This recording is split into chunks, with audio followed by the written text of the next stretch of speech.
Hello guys, it's Emmanuel with My Little Cookbook, and we're going to be looking at the Instapot Duo 8-quart pot with a yogurt maker. So this is a 7-in-1 pressure cooker, slow cooker, rice cooker, steamer, saute, yogurt maker, and warmer. Say that 10 times fast. So this little one pot does everything. And there's 14 different presets. You can see some of them here. There's soup, broth, meat, stew, bean, chili, poultry, all of these pressure cook, multigrain, all these little presets are just buttons on the front.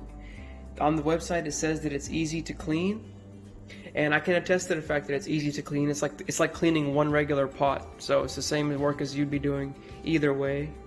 And this thing is cool. It has a delay start, which means that you can literally set this pot to you can set, like, if you come home from work at 6 p.m. you can set it to start cooking at 5 p.m.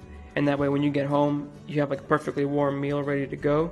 It's a really cool feature, and it keeps your food warm automatically when it's done cooking and cooks faster than a normal pot. All of this is true. And yeah, if you're looking for a big pot or looking to upgrade to a bigger Instapot, or just looking to buy any sort of pot, this is definitely a cool pot to look at. Check us out on our website. It's www.mylittlecookbookforyou.com. And yeah, just check us out on the blog over there and you'll see the post about the Instapot. Thanks for watching. Bye.